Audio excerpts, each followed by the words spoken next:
Anyways, there's a clear issue with the way that we see disability as a society. There's no one-size-fits-all model, and we need to embrace our differences and learn more about the individual human experience so that we have a more inclusive model. My presentation for you today is Why I Believe Everyone is Disabled by Adrian Miller. I also would like to introduce my guests, Cora and Elliot. Hello. Since we are sharing that everyone is disabled, what are your guys' disabilities? I had a speech impediment. That's the only thing I'm diagnosed with, so we'll stick with that. But I probably have other undiagnosed stuff based off of my mental illness. I have mild ADHD and also mild anxiety. Humble. He's mild. I'm mild. Don't worry, guys. So I want to clarify some basic knowledge about what it means to be disabled.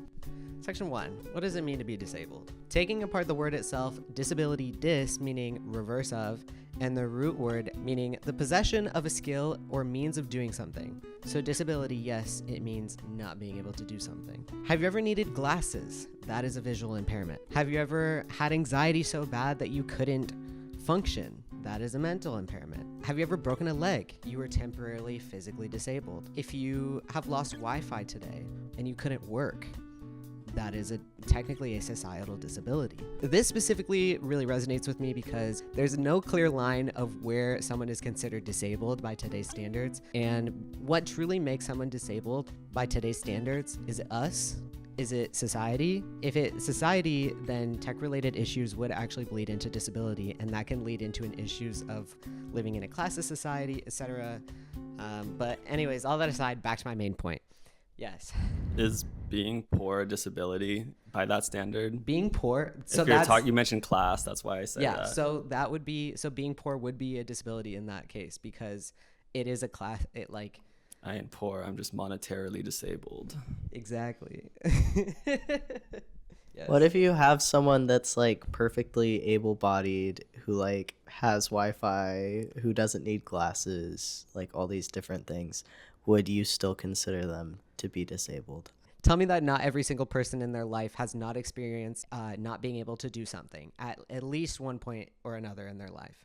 So legal and social definitions. An individual with a disability is defined by the ADA as a person who has a physical or mental impairment that substantially limits one or more major life activities. A person who has a history or record of such impairment, or a person who is perceived by others of having such impairment, would also be considered disabled. Therefore, any record of you having any ability to do something substantially, you have a disability.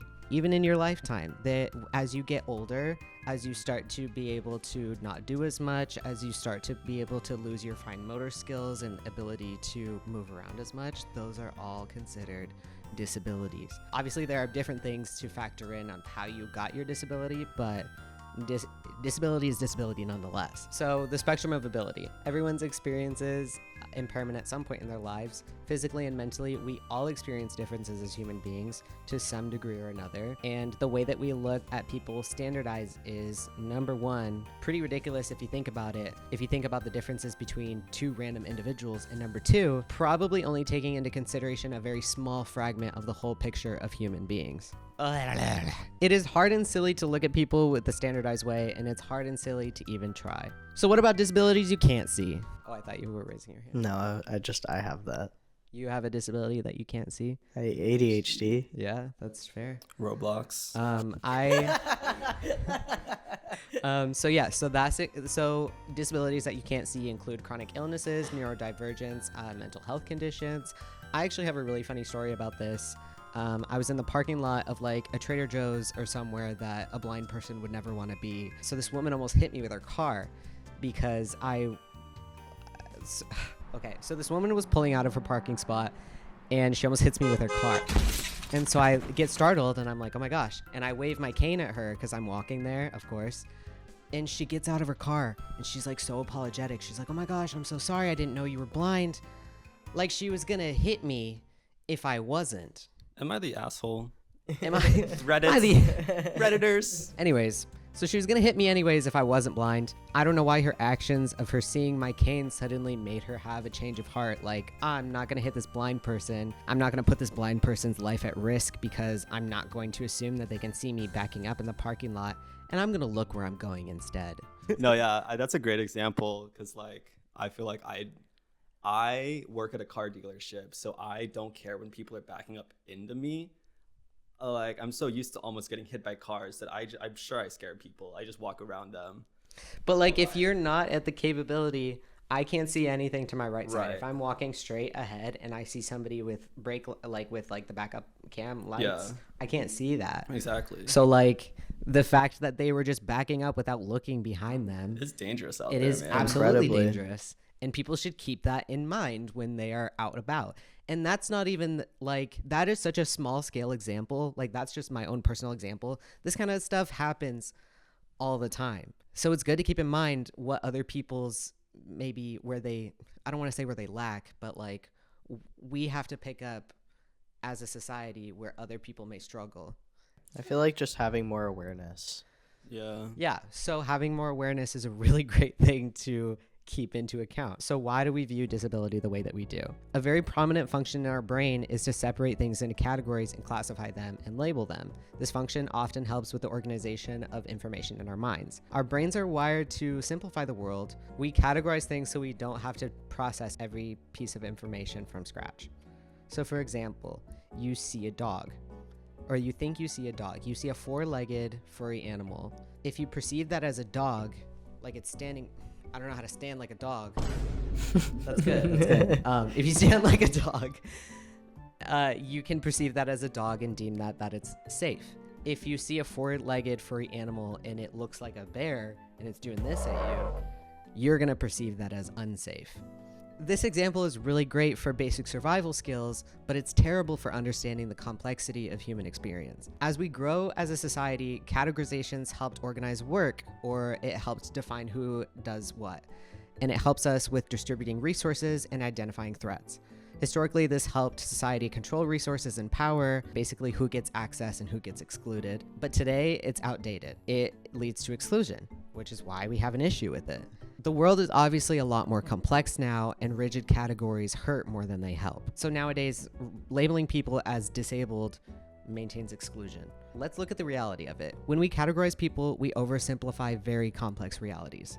We do things like assume a normal baseline, and we tend to push everything else into an abnormal category. So instead of recognizing different ways of thinking and moving and behaving, we label someone as disabled. We as a society have such a far range of diversity that fitting people into categories simply just doesn't work. We have narrowed down so specifically that no real person necessarily fits into that category. This may be controversial, but it is true. Normal doesn't exist. I'm normal. I'm the exception to the rule. Elliot likes to think that he is the exception to the rule. I'm the exception to all rules.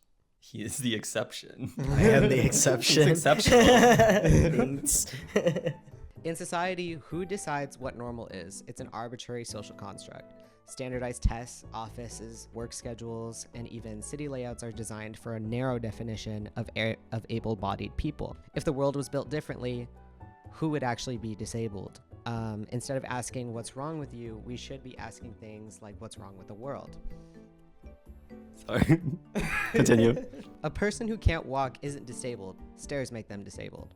A person with ADHD isn't disabled. A school system that forces everyone to learn the same way disables them. A person with dyslexia isn't disabled. A world that prioritizes reading over auditory learning disables them. A person who is blind isn't disabled. A world that is car-centric and this is something that I'm personally passionate about, because as somebody who is blind, I find that I encounter the most disabilities because of the way that society works. It's not the fact that I am blind that disables me, it's the fact that I can't drive and we live in a car-centric society. So let's be real. How should we go about reframing this idea of disability? Accessibility isn't just for the disabled people, it makes life better for everyone. Ramps, easier for parents with strollers. Subtitles, great for people learning a new language. Flexible work schedules, helps people with disabilities and improve mental health for all employees. So it's just key examples like that that kind of give what we can do to make little changes in life to help better everyone involved. If we take into account what were you gonna, you looked like you were gonna say something. Never mind. So what we should, okay. Hi. Hi. Am I in your blind spot? Yes. That makes sense. Example A. Example A. I did not Yes. see you at all. Adrian bad. wouldn't have had to be not. I wouldn't have not. Wouldn't have, was disabled because because of the way that we framed the shot. Sorry. This is good. This is good. That was really good. What was I gonna say? Oh, I feel like you mentioned subtitles, like specifically for people who are learning new languages, but I feel like that helps everyone. Like if you're watching a show that's in a different language and like you are completely If we take all well, anime, that's all anime. all I watch. French movies, yeah. Italian movies. If we take into account where people are lacking in specific areas, it benefits not only those people who are lacking, but a so much more broader account. Like there's so many more people who can benefit from specific accessibility. accessibility features, Accommodations. Overall, it can benefit everybody. That's the point that I'm trying to make. This is literally what my last lecture was about. Yeah.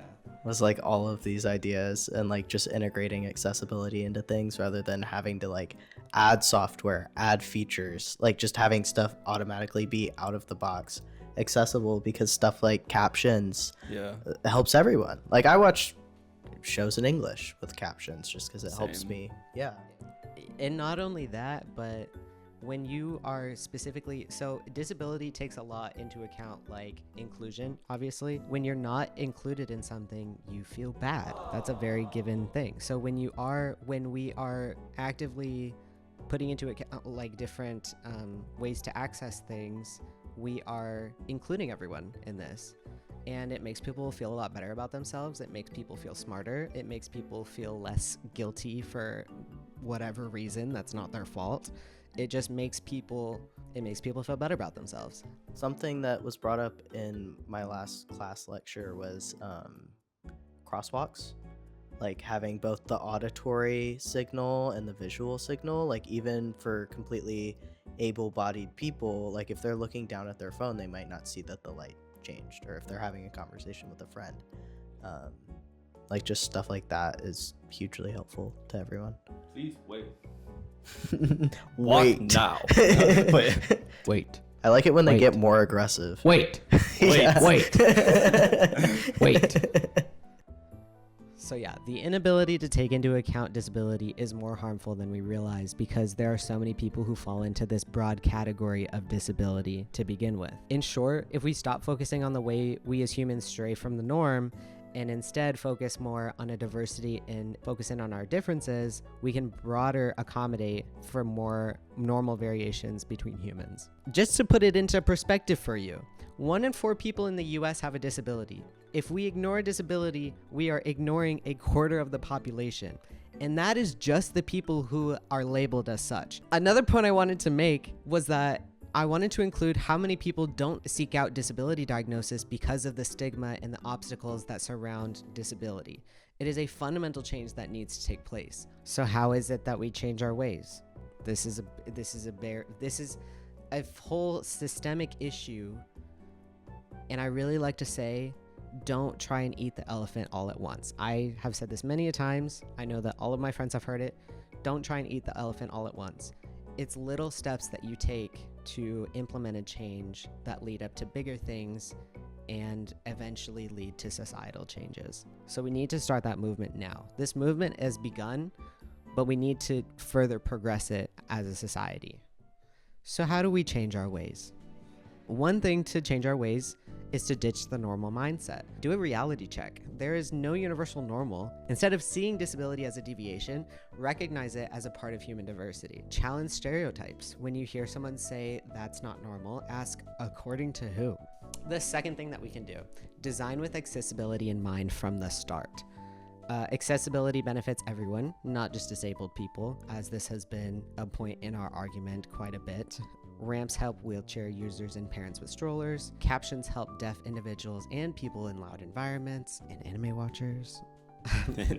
Fucking nerds. So we need to advocate for universal design, whether it's in the workplace, in schools, and even social media.